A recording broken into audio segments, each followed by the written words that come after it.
نحمده ونصلي على رسوله الكريم اما بعد فاعوذ بالله من الشيطان الرجيم بسم الله الرحمن الرحيم فاتقوا الله ما استطعتم واسمعوا واطيعوا وانفقوا خيرا لانفسكم ومن يوق شح نفسه فاولئك هم المفلحون ان تقرضوا الله قرضا حسنا يضاعفه لكم ويغفر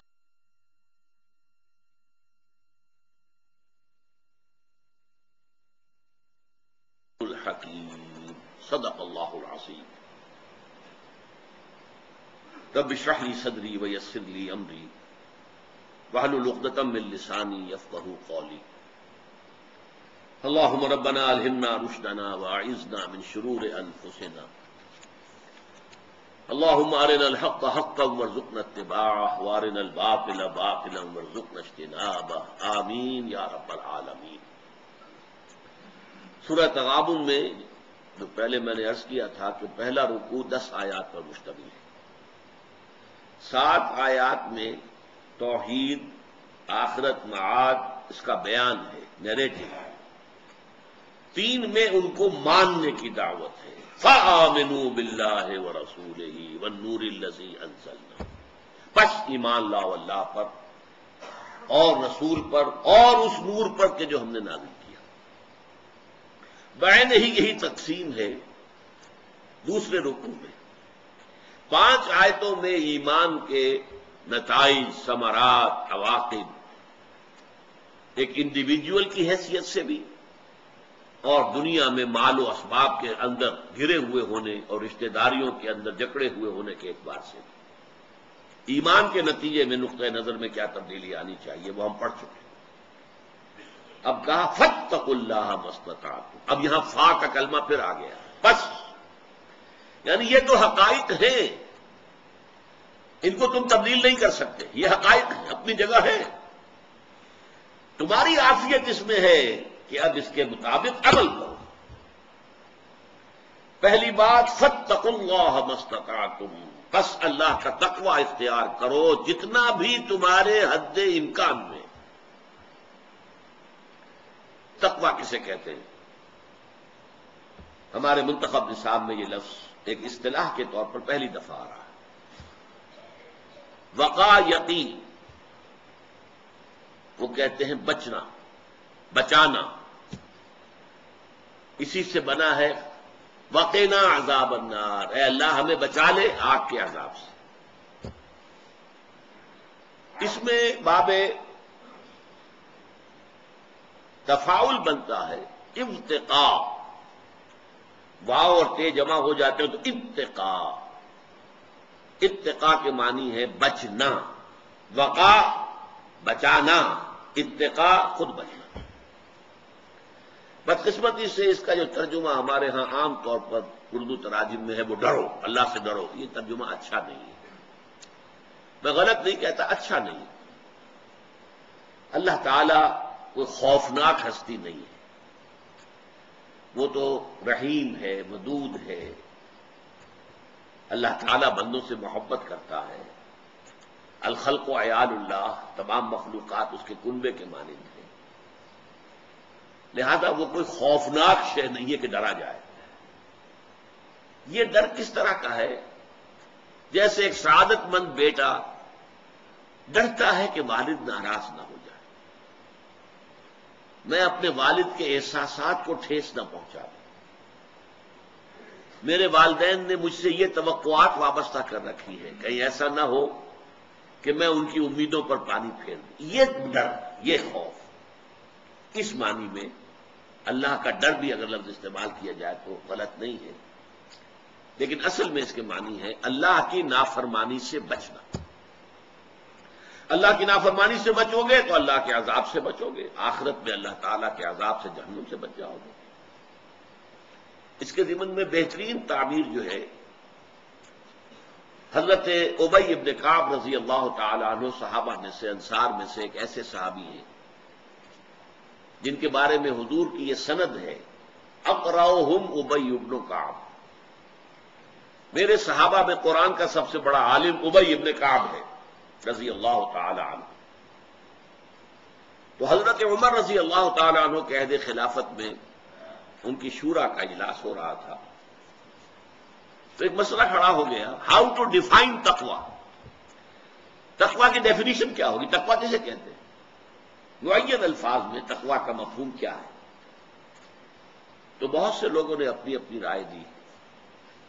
حضرت عمر نے خاص طور پر، ابی بن کعب خاموش رہے تھے، ان سے کہا ابی آپ فرمائیں.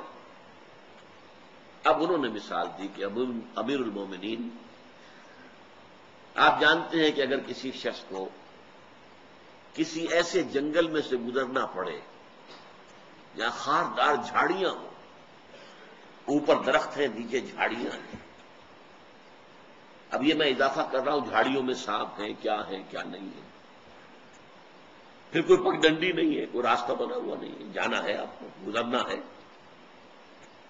کچھ پتہ نہیں کہ کہیں پاؤں آپ رکھیں اور وہاں گھاس کے اندر جو ہے سانپ کنڈلی مارے بیٹھا اور وہ آپ کو ڈس لے. اور آپ نے دیکھا ہوگا کانگو کا ٹاس اور ایمیزن کا ٹاس، وہاں تو درختوں سے سانپ لٹکے ہوئے ہوتے.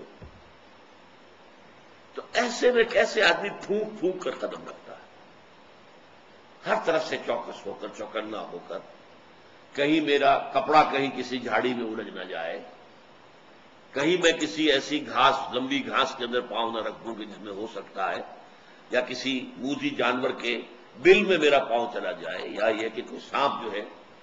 تو جس طریقے سے احتیاط سے آدمی گزرتا ہے، اس کا نام تقویٰ ہے. یہ دنیا جو ہے ہماری زندگی، یہ ایک گزرگاہ ہے، چل رہے ہم، اور یہ ایک ایسی گزرگاہ ہے، ہر چہار طرف معصیت، گناہ، اس کے جھاڑیاں موجود ہیں، گناہ کی دعوت موجود ہے، ٹیمپٹیشنز موجود ہیں، غلط کام کرنے کے لیے ترغیب موجود ہے. ان جھاڑیوں سے بچ کر نکل جانا، کہ بازار سے گزرا ہوں خریدار نہیں ہوں، پاک دامن گزر جانا وہاں سے، کوئی دھبا معصیت کا، کوئی دھبا گناہ کا، کوئی اللہ کی نافرمانی کا دھبا نہ لگنے پائے، یہ تقویٰ. اب اس تقویٰ کے لیے جو سب سے گاڑی آیت قرآن مجید میں آئی ہے وہ سورہ آل عمران کی آیت ہے 102. یا ایھا الذین آمنوا اتقوا اللہ حق تقاتہ، اے ایمان والو اللہ کا تقویٰ اختیار کرو جتنا کہ اس کے تقویٰ کا حق ہے. اس پر صحابہ گھبرا گئے، حضور کی خدمت میں حاضر ہوئے، اس لیے کہ میں نے بارہا آپ سے کہا ہے کہ ہمارا قرآن کا پڑھنا اور سننا کسی اور قسم کا ہے، اور ان کا قرآن کا پڑھنا اور سننا کسی اور نوعیت کا تھا. وہ قرآن سنتے ہی، پڑھتے ہی دیکھتے تھے کہ ہم اس پر عمل کریں گے، عمل کر سکتے کہ نہیں کر سکتے. ہم صرف ثواب کے لیے پڑھتے تھے، عمل کی تو نیت ہی نہیں، لہذا ہمیں تو کوئی تشویش ہوگی نہیں. اتقوا اللہ حق تقاتہ ہی پڑھ کے نکل جائیں گے. وہ گھبرا گئے، حضور اللہ کا حق کون ادا کر سکتا ہے؟ جبکہ ذہن میں رکھیے خود حضور کے اپنے الفاظ ہیں، اللہ تعالیٰ سے خطاب کرتے ہوئے، ما عرفناک حق معرفتک، اے اللہ ہم تجھے نہیں پہچان سکے جیسے کہ پہچاننے کا حق تھا. وما عبدناک حق عبادتک، اور اے اللہ ہم تیری بندگی اور پرستش نہیں کر پائے جیسے کہ تیری بندگی اور پرستش کا حق تھا. تو فاتقوا اللہ حق تقاتہ، یہ کیسے ممکن؟ پھر جب یہ آیت اتری ہے فاتقوا اللہ ما استطعتم، اللہ کا تقوی اختیار کرو جتنا بھی ممکن ہے، جتنا بھی ممکن ہے، جتنی استطاعت ہے. تب ان کے جان میں جان آئی کہ ہاں آپ انسان اپنی حد استطاعت تک، اپنی امکانی حد تک تو کوشش کر سکتا ہے. اب اس میں گویا کہ خلاصہ آ گیا، جو پہلی 5 آیات میں سے دوسری آیت تھی وَأَطِیعُوا اللَّهَ وَأَطِیعُوا الرَّسُولَ، یہ گویا کہ اس کی دعوت ہے، فَاتَّقُوا اللَّهَ مَا اسْتَطَعْتُمْ. اس لیے کہ در حقیقت اللہ کا حکم ماننا اصلاً رسول کا حکم ماننا ہے. نظری اعتبار سے تھیوریٹیکلی اطاعت اللہ کی ہے، عملی اعتبار سے پریکٹیکلی اطاعت رسول کی ہے. اللہ کا حکم بھی تو ہمیں رسول کی معرفت ملا ہے. تو اطاعت رسول ذریعہ ہے اطاعت خدا بندی. وَمَن يُطِعِ الرَّسُولَ فَقَدْ أَطَاعَ اللَّهَ. جو رسول کی اطاعت کی جس نے اس نے در حقیقت اللہ کی اطاعت کی. وَمَا أَرْسَلْنَا مِن رَّسُولٍ إِلَّا لِيُطَاعَ بِإِذْنِ اللَّهِ. اور ہم نے نہیں بھیجا کسی بھی رسول کو مگر اس لیے کہ اللہ کے اذن سے اس کی اطاعت کی جائے. تو فَاتَّقُوا اللَّهَ مَا اسْتَطَعْتُمْ. اس کے بعد فرمایا وَاسْمَعُوا وَأَطِیعُوا. سنو اور اطاعت کرو. یہ سنو اور اطاعت کرو سے مراد کیا ہے؟ یہ چونکہ قرآن مجید میں یہ دو لفظ جڑ کر آتے ہیں. اذ قلتم سمعنا واطعنا. جب حضور نے بیعت لی تھی بایعنا رسول اللہ صلی اللہ علیہ وسلم علی السمع والطاعت. سننا اور اطاعت کرنا. اس کی در حقیقت اس کیفیت کیا ہے اس کی؟ محض سننے سے اطاعت لازم آ جائے. لازم نہیں کہ آپ کی سمجھ میں بھی آئے. ایک یہ ہے کہ میں سوچوں گا غور کروں گا اگر میں قائل ہو گیا کہ ہاں بات صحیح ہے تو میں اطاعت کروں گا. نو پھر تو آپ اپنی عقل کی اطاعت کر رہے ہیں, پھر رسول کی اطاعت نہیں کر رہے ہیں. جو آپ کی سمجھ میں آئی اس کی اطاعت کر رہے ہیں تو پھر آپ اپنی عقل اپنی سمجھ اپنے نفس کی اطاعت کر رہے ہیں, رسول کی نہیں. صرف سننا. فاسمعوا واطیعوا. سنو اور اطاعت کرو. یہی لفظ آتا ہے جو فوج کا ڈسپلن ہے. Listen and obey. سنو اینڈ مانو. اگر کوئی فوجی جو ہے اپنے افسر سے پوچھنے لگے جناب آپ نے یہ حکم تو دیا ہے لیکن میری سمجھ میں نہیں آیا اس کی حکمت کیا ہے, کیا مقصد ہے, اس کا کیا فائدہ ہے, پہلے مجھے سمجھائیے, تو کیا یہ معاملہ چل سکتا؟ There's not to reason why, there's but to do and die. Charge of the light brigade ایک نظم میٹرک کے زمانے میں پڑھی تھی. ایک کیولری کو گھڑ سوار فوج اسے حکم دے دیا گیا چارج کرو, بڑھو آگے حملہ کرو. اب انہیں یہ معلوم تھا کہ سامنے بھی توپیں گڑی ہوئی ہیں, داہنی طرف بھی توپیں لگی ہوئی ہیں, بائیں طرف بھی توپیں لگی ہوئی ہیں. Cannon to right of them, cannon to left of them, cannon in front of them, volleyed and thundered. یہ توپیں جو ہے توپ کے گولے برسا رہی ہیں بارش کے طریقے سے اور گرج رہی ہیں. اس حال میں حکم ہوا بڑھو اور چارج کرو. گویا کہ موت کے منہ میں جانے کا حکم ہے نا. تو فوجیوں نے یہ سوچا someone has blundered, volleyed and thundered, someone has blundered. کسی نے بہت بڑی غلطی کی ہے, کسی جرنیل نے, کسی کرنیل نے, کسی آفیسر نے بڑی غلطی کی ہے. اس حالت میں چارج کا حکم دیا گیا ہے. لیکن there's not to reason why, there's but to do and die. So into the valley of death rode the 600. ان کا یہ کام ہی نہیں تھا کہ پوچھیں کیوں, ریزن بھائی, یہ کام ان کا ہے ہی نہیں, فوج کا کام ہے ہی نہیں. ان کا کام ہے حکم جو دیا ہے اس کو پورا کرو چاہے موت آ جائے آ جائے. لہذا 600 کے 600 تھے, 600 وہ موت کی وادی میں اتر گئے اس حکم کی وجہ سے, سب کے سب ختم. یہ ہے در حقیقت ڈسپلن فوج کا, اور یہی ڈسپلن درکار ہے. یہاں نوٹ کیجئے اللہ کی اور رسول کی اطاعت کا ذکر تو پہلے آ چکا تھا. یہاں اطاعت کا لفظ جو دوبارہ آیا ہے اس کا مفہوم کچھ اور ہے. اس لیے کہ اطاعت جو ہے نبی اکرم صلی اللہ علیہ وسلم کی حیات طیبہ میں بھی صرف حضور کی نہیں تھی. فرض کیجئے کہ ایک جنگ ہو رہی ہے, حضور تو کمانڈر ان چیف ہیں, اب ایک میمنہ ہے, داہنا بازو ہے, اس پر بھی تو کوئی کمانڈر ہے نا. ایک میسرا ہے, بایاں بازو ہے, اس پر بھی کوئی کمانڈر ہے. کوئی بیک پر ہے, اس کا بھی کوئی کمانڈر ہے. کوئی ہراول ہے آگے چلنے والا, اس کا بھی کوئی کمانڈر ہے. ان کمانڈروں کا حکم نہیں مانیں گے تو کیسے چلے گا معاملہ.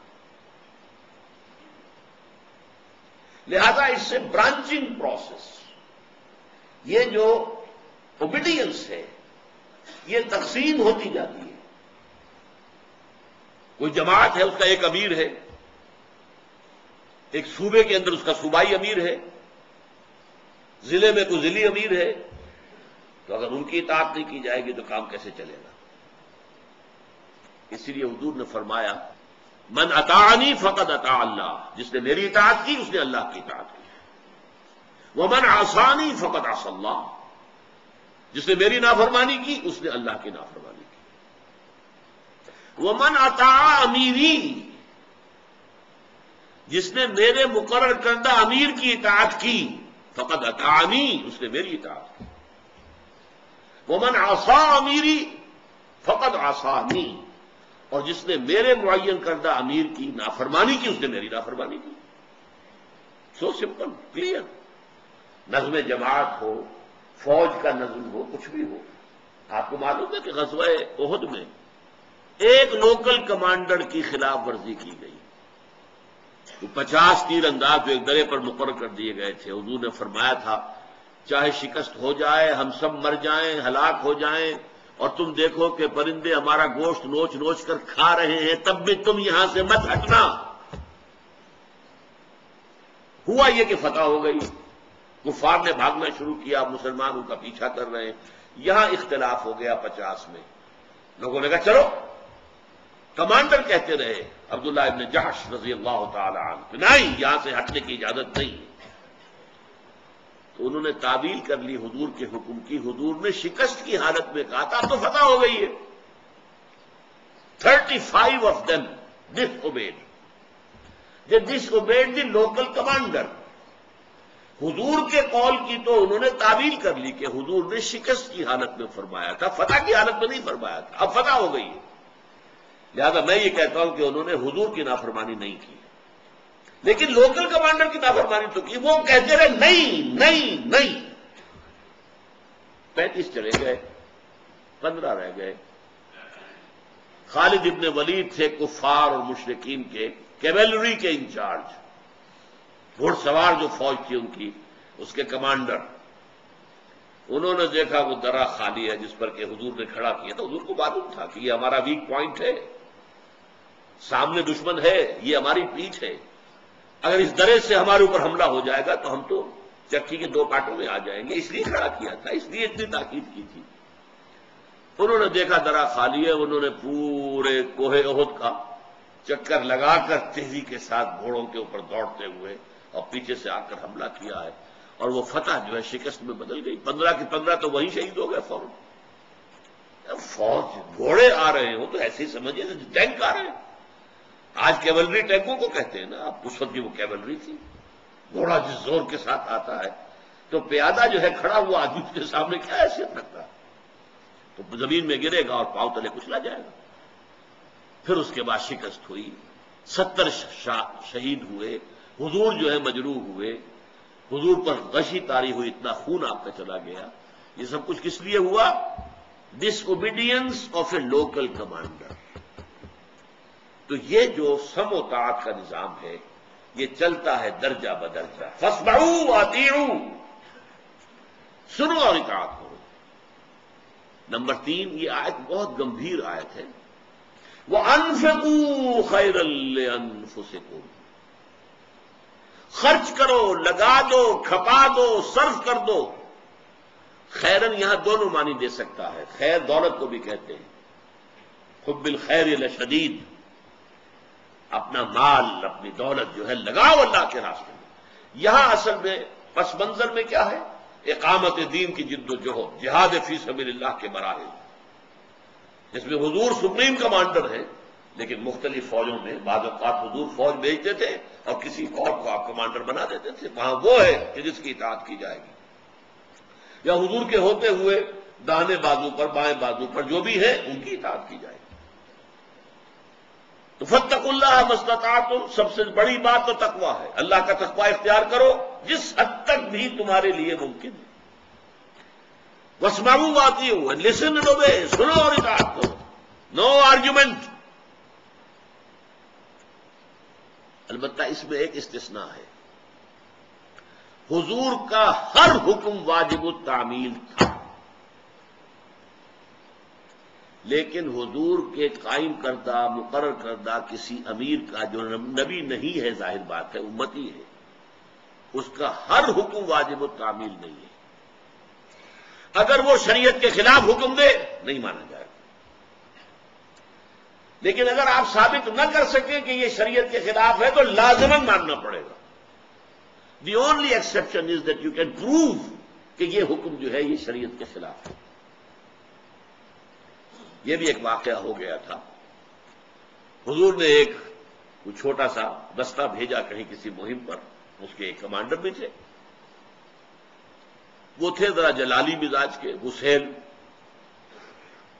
کسی مرحلے پر وہ اپنے سارے ساتھیوں سے جو ان کے ساتھ تھے ناراض ہو گئے شدید۔ اب انہوں نے کہا گڑھا کھودو، ایک بہت بڑا گڑھا کھود دیا، کوئی چیز خلاف تو نہیں شریعت کی، گڑھا کھود دیا۔ لکڑیاں لاؤ، اس میں لکڑیاں ڈالو، لکڑیاں ڈال دیں، میں آگ لگا دو، آگ لگا دی۔ اب فرمایا کود جاؤ اس کے اندر۔ اب وہ کھڑے ہو گئے کہ صاحب یہ اس آگ سے بچنے کے لیے تو ہم نے محمد کا دامن تھاما ہے صلی اللہ علیہ وسلم، جہنم کی آگ سے بچنے کے لیے قوا انفسکم واہلیکم نارا، جہنم کی آگ سے بچنے کے لیے تو ہم نے حضور کا دامن جو ہے وہ تھاما ہے، تو یہ کام تو ہم نہیں کریں گے۔ یہ گویا کہ معصیت کا معاملہ تھا، یہ خودکشی ہو رہی تھی، خودکشی حرام ہے، شریعت کے خلاف ہے۔ انہوں نے نہیں مانا، حضور کے سامنے معاملہ ہے، حضور نے فرمایا صحیح کیا بالکل۔ اس لیے اگر وہ داخل ہو گئے ہوتے اس گڑھے میں تو اس آگ سے کبھی نہ نکل پاتے، یعنی دنیا میں مر جاتے، آخرت میں پھر جہنم میں جاتے، اس لیے کہ وہ خودکشی تھی کہ جو حرام موت۔ اس کو ذہن میں رکھیے کہ یہاں پر اللہ کا، اللہ کے رسول کا ہر حکم ایز اٹ از، یوں کا توں، واجب التعمیل، واجب الاطاعت، لیکن اس کے بعد کسی اور کا حکم بھی اس لیے کہ اس نے کہا نہیں، لیکن اس کے لیے ضروری ہے کہ آپ کے پاس دلیل ہو۔ جب حضور نے بیعت لی تھی صحابہ کرام سے، جس کی کہ صحیح مسلم صحیح بخاری دونوں میں روایت موجود ہے حضرت عبادہ ابن صامت سے رضی اللہ تعالی عنہ، بایعنا رسول اللہ صلی اللہ علیہ وسلم علی السمع والطاعۃ فی العسر والیسر والمنشط والمکرہ وعلی اثرۃ علینا وعلی لا ننازع الامر اہلہ۔ یہاں ایک روایت میں مسلم شریف میں الفاظ ہیں الا ان تروا کفرا بواحا عندکم فیہ من اللہ برہان۔ ترجمہ کیا ہے؟ ہم نے بیعت کی تھی حضور سے صلی اللہ علیہ وسلم کہ آپ کا ہر حکم سنیں گے اور اطاعت کریں گے، خواہ مشکل ہو خواہ آسان ہو، خواہ ہماری طبیعتیں آمادہ ہو خواہ ہمیں اپنی طبیعتوں پر جبر کرنا پڑے، اور جنہیں بھی آپ امیر بنائیں گے ان سے جھگڑیں گے نہیں۔ لیکن اب اس میں اضافہ کیا الا یہ کہ کوئی کفر بواح کا حکم دیا جا رہا ہو جس کے لیے تمہارے پاس اللہ تعالی کی طرف سے دلیل موجود ہے، تم دلیل سے ثابت کر سکو کہ یہ شریعت کے خلاف حکم دیا جا رہا ہے، تب تو تم کہو گے لا سمع ولا طاعۃ، نہ سنیں گے نہ مانیں گے، ورنہ اس سے پہلے پہلے ہر حکم کو ماننا پڑے گا۔ اب تیسری آ رہی ہے اسی تحریک کے ضمن میں، وہ تحریک، وہ اقامت دین کی جد و جہد، اس کے لیے پیسے کی ضرورت تھی، وسائل چاہیے تھے، مالی وسائل، ہتھیاروں کے لیے، ساز و سامان کے لیے، رسد کے لیے۔ وَأَنفِقُوا خَيْرًا لِأَنفُسِكُمْ، خرچ کرو، لگا دو، کھپا دو، صرف کر دو جو دولت ہے، اور یہ خیرًا لِأَنفُسِكُمْ اس طرح کے معنی بھی ہو سکتے ہیں، یہ تمہارے اپنے لیے بہتر ہے۔ یہاں سب کچھ اللہ کی راہ میں لگا دینا اصل میں خرچ نہیں ہے، یہ تو اللہ کے ڈیوائن بینک میں ڈپازٹ ہو گیا ہے۔ سمجھیے اس بات کو۔ حضرت عائشہ صدیقہ رضی اللہ تعالی عنہا کے ہاں ایک بکری ذبح ہوئی، سارا گوشت اصحاب صفہ دروازے پر ہی بیٹھے ہوئے تھے، سب میں تقسیم کر دیا، صرف دستی ایک شانہ جو ہے حضرت عائشہ نے بچا کر رکھ لیا، اس لیے کہ حضور کو دستی کا گوشت مرغوب تھا، پسند تھا۔ اب حضور تشریف لائے، پوچھا ما بقی منہا، اس بکری میں سے کیا بچا؟ حضرت عائشہ نے فرمایا، عرض کیا، ما بقی منہا الا قطفھا، کچھ نہیں بچا، سب اللہ کی راہ میں ہم نے دے دیا سوائے ایک دستی کے۔ فرمایا بقیہ کلھا الا قطفھا، ساری بکری بچ گئی ہے سوائے اس دستی کے، یہ دستی ہم کھا لیں گے، کنزیوم ہو گئی، ختم ہو گئی، اور جو اللہ کی راہ میں دے دیا گیا وہ بچت ہے، وہ بچت ہے، وہ بچت ہے۔ یہ نقطہ نظر کی تبدیلی ہے۔ آخرت پر یقین ہے تو یہ نتیجہ نکلے گا کہ اللہ کی راہ میں خرچ کرنا حقیقت میں بچت ہے، انویسٹمنٹ ہے۔ دنیا میں سود حرام ہے اور وہاں کا سود 100 گنا بھی جائز ہے۔ سورہ بقرہ میں فرمایا گیا ہے نا، ایک دانے کی مثال، مکئی کا ایک دانہ جو ہے زمین میں اگر وہ جڑ پکڑ لے، اس سے مکئی کا ایک پودا بنا اور اس میں سے 7 سٹے لگے ہوئے ہیں اور ہر سٹے میں 100 دانے ہیں، تو ایک دانے سے 700 دانے آ گئے نا۔ یہی مثال ہے جو مال اللہ کی راہ میں خرچ کیا جائے 700 گنا، بلکہ جس کو اللہ چاہے گا اور بھی بڑھا دے گا، اور بھی اضافہ کر دے گا۔ تو اللہ تعالیٰ کے ہاں انویسٹ کرو، وَأَنفِقُوا خَيْرًا لِأَنفُسِكُمْ، خرچ کرو۔ یہ تو چونکہ یہ جو المسبحات میں نے آپ کو تعارف کرایا تھا شروع میں، تو المسبحات میں سے یہ آخری صورت ہے جو ہم پڑھ رہے ہیں، لیکن ہمارے منتخب نصاب میں یہ پہلی ہے، ورنہ جب ہم باقی پڑھیں گے تو نظر آئے گا آپ کو کہ یہ انفاق پر بہت زور ہے ان صورتوں کے اندر۔ اس سے پہلی صورت سورہ منافقون، نفاق کے مرض کا علاج ہے انفاق، نفاق کا علاج انفاق، انفاق خرچ کرنا، لگا دینا، صرف کر دینا، دے دینا اللہ کی راہ میں۔ جتنا دو گے اتنا ہی نفاق جو ہے اندر سے دھلتا چلا جائے گا، صاف ہوتا چلا جائے گا۔ اس لیے کہ نفاق کا اصل سبب کیا ہے؟ دنیا کی محبت، اور دنیا کی محبت کا سب سے بڑا سمبل، سب سے بڑی علامت وہ ہے مال کی محبت۔ فرمایا وَمَن یُوقَ شُحَّ نَفْسِهِ فَأُولَٰئِکَ هُمُ الْمُفْلِحُونَ،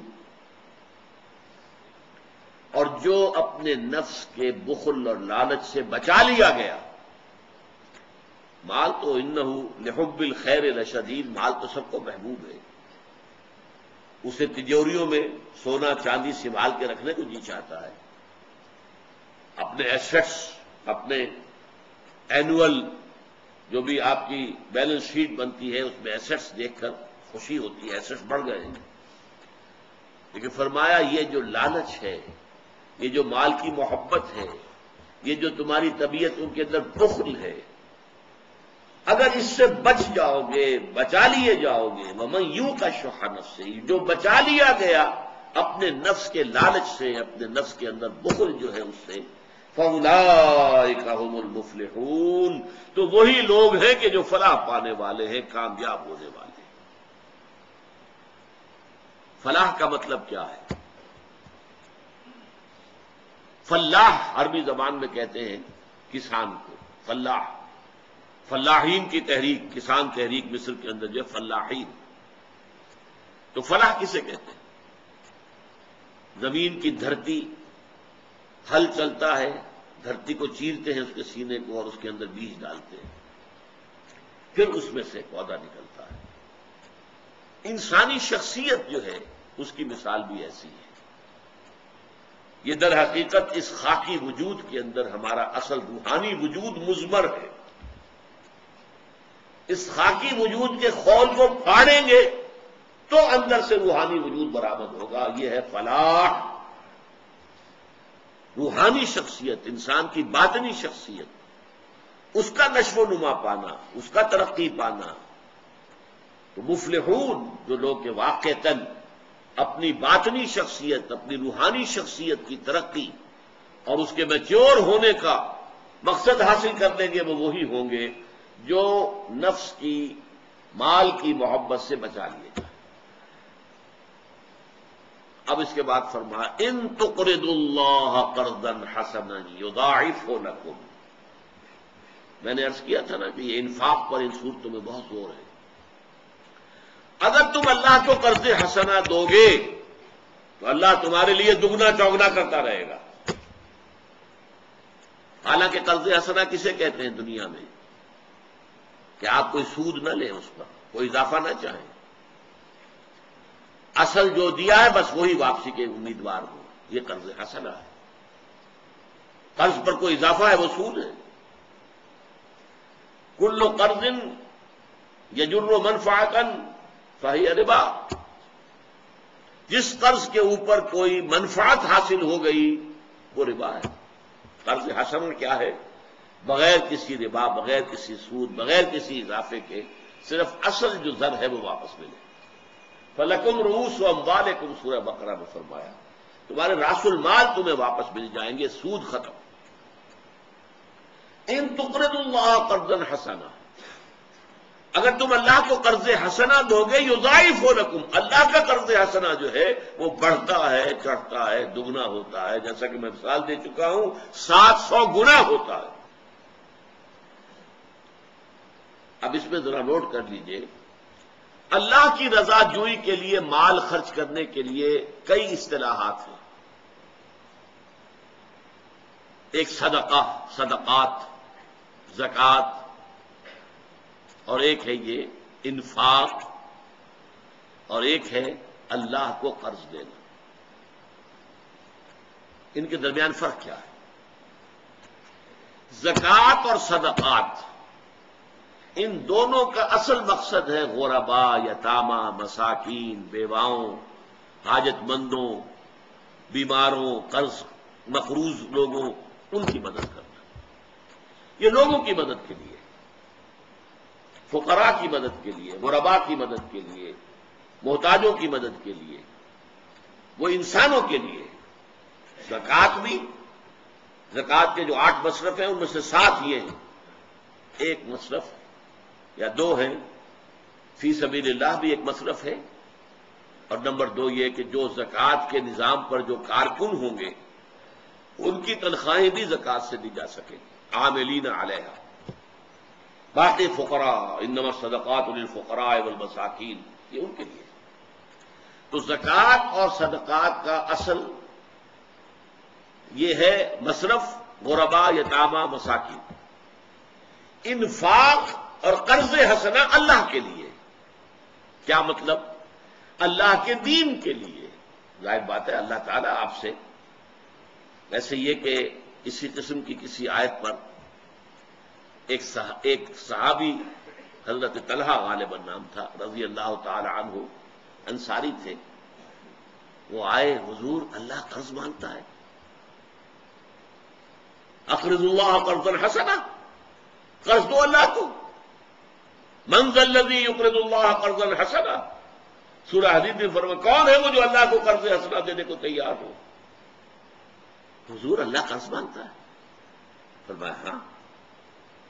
عرض کیا حضور اس مدینے میں سب سے بڑا باغ جو مجھے بہت ہی پیارا ہے، بہت محبوب ہے، جس میں اتنے 100 درخت جو ہے وہ کھجور کے ہیں، وہ میں اللہ کو دیتا ہوں، اللہ کو قرض دیتا ہوں۔ حضور نے قبول فرما لیا۔ اب وہ گئے، اب داخل نہیں ہوئے باغ میں، تو اللہ کی چیز ہو چکی، خود کیسے داخل ہو؟ اسی میں گھر بنا ہوا تھا جہاں پر کے بیوی بچے بھی تھے، باہر سے کھڑے ہو کر آواز دی ہے اپنے کسی بیٹے کا نام لے کر، اے فلاں کی ماں نکل آؤ، نکل آؤ، نکل آؤ، یہ باغ میں نے اللہ کو دے دیا، اللہ کو قرض دے دیا۔ میں نے عرض کیا تھا کہ صحابہ کرام کا سننا اور پڑھنا قرآن کا وہ کسی اور انداز کا تھا، وہ سنتے ہی پڑھتے ہی اس پر عمل کی فکر کرتے تھے۔ یہی زمین و آسمان کا فرق ہے۔ ہمارا سننا پڑھنا ثواب کے لیے، پڑھ لیا، سن لیا، ثواب ہو گیا، اللہ نہ خیر۔ ان تقرضوا اللہ قرضا حسنا، اور یہ قرض حسنہ کا لفظ بالکل واضح طور پہ سمجھ میں آتا ہے نا۔ اللہ کے دین کو غالب کرنے کی جد و جہد ہے، تو ظاہر بات ہے پرسنلی اللہ کے ذمہ قرض ہو گیا، اس کا دین ہے نا، اس کی حکومت قائم کرنی ہے ہم نے، اس کا حکم چلانا ہے، اس کی مرضی پوری کرنی ہے، لہذا اس پر جو کچھ خرچ ہوگا وہ گویا کہ پرسنلی اللہ تعالیٰ اپنے ذمہ قرض سے تعبیر کر رہا ہے۔ ان تقرضوا اللہ قرضا حسنا یضاعفہ لکم، اللہ بڑھائے گا اسے، ویغفر لکم، وہ اصل مال تو بڑھے گا، بڑھتا رہے گا، مزید یہ کہ تمہاری خطائیں اس کے ذریعے سے بخش دی جائیں، بخش دے گا اللہ تعالیٰ، تمہارے گناہوں سے صرف نظر فرمائے گا، یغفر لکم، واللہ شکور حلیم، اللہ شکور بھی ہے حلیم بھی ہے۔ اب یہ دو الفاظ کیوں جڑ کر آئے، غور کیجیے، شکور حلیم۔ اگر اللہ کو قرض دیتے ہو تو اللہ شکور ہے، وہ قدردان ہے، تمہاری قدر افزائی فرمائے گا، تمہارا اعزاز اور اکرام کرے گا، شکور ہے، وہ ناشکرا نہیں ہے، معاذ اللہ۔ اور نہیں دیتے تو وہ حلیم ہے، فوراً نہیں پکڑ لے گا تمہیں، فوراً تمہاری گردن نہیں ناپ دے گا، حالانکہ وہ آنے واحد میں تمہاری ساری دولت جو ہے اس کو ختم کر سکتا ہے، لیکن حلیم ہے، تمہیں مہلت دے گا، تمہیں موقع دے گا، تم سوچو، غور کرو، اپنے طرز عمل کو بدلو۔ اللہ شکور حلیم، اللہ شکور ہے، حلیم ہے۔ یہ جو عام طور پر دو اللہ تعالیٰ کی صفات یا اللہ کے اسماء، صفات اور اسماء میں فرق کیا ہے؟ الف لام لگ جائے گا تو وہ اللہ کا نام بن جائے گا، الف لام کے بغیر نکرہ کی حالت میں آئے گا تو وہ صفت ہے۔ الحلیم اللہ کا نام ہو جائے گا، الشکور اللہ کا نام ہو جائے گا، حلیم شکور نکرہ ہے، یہ اللہ کی صفات ہے۔ عالم الغیب والشہادہ، وہ جاننے والا ہے کھلے کا بھی چھپے کا بھی، جو تمہاری نگاہوں سے پوشیدہ ہے اس کا بھی جاننے والا، اور جو تمہاری نگاہوں کے سامنے ہے اس کا بھی جاننے والا۔ یہ نوٹ کر لیجئے میں نے کیوں کہا تمہاری نگاہوں کے سامنے۔ یہ غیب کا لفظ جو آتا ہے یہ ہمارے اعتبار سے، اللہ کے لیے کوئی شے غیب ہے ہی نہیں،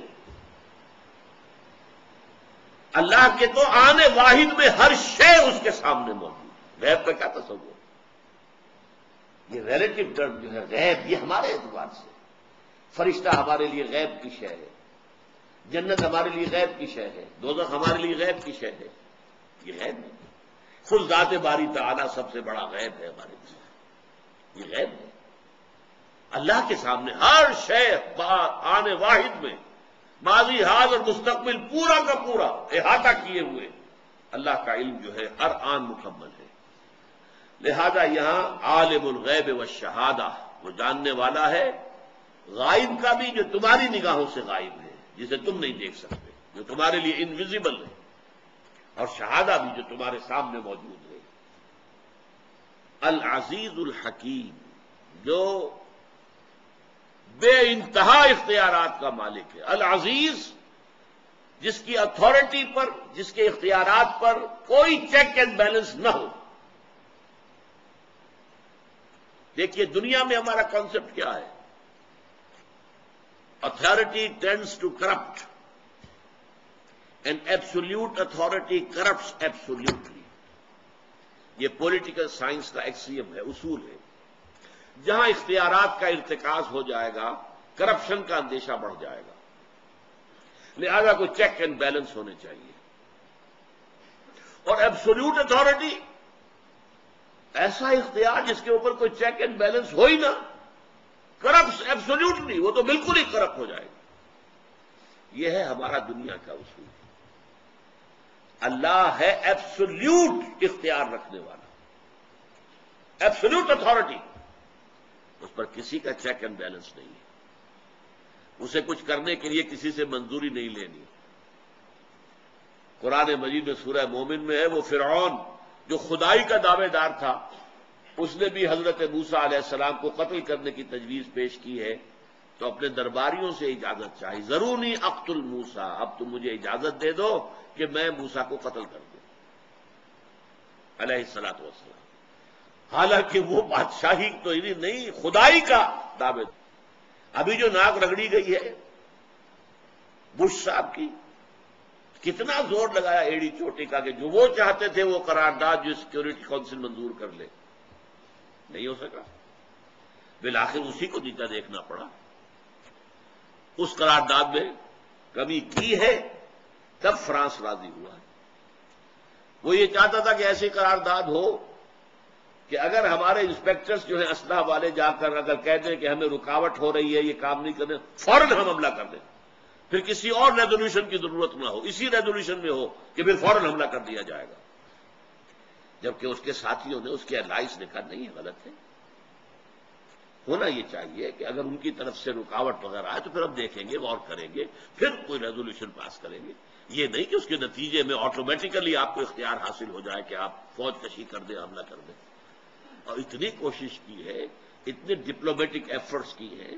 ٹونی بلیئر بھاگا دوڑا پھرا ہے ہر جگہ پر، ماسکو وہ گیا ہے اور پیرس وہ گیا ہے اور جرمنی وہ گیا، لیکن نہیں ماننا پڑا.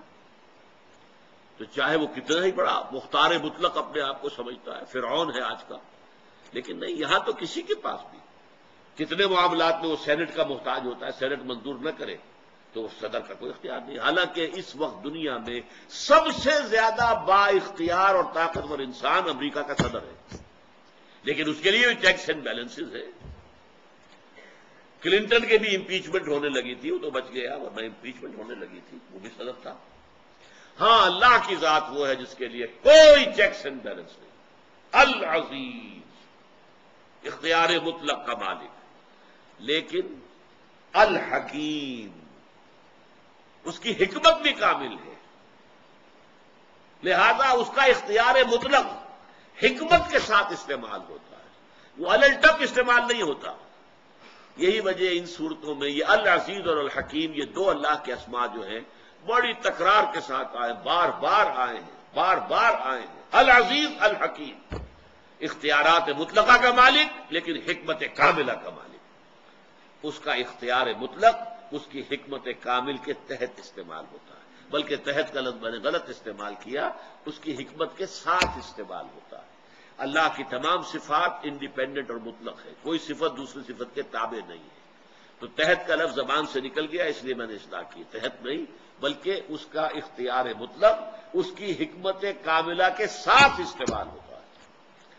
بارک اللہ لی ولکم فی القرآن العظیم ونفعنی وإیاکم بالآیات والذکر الحکیم.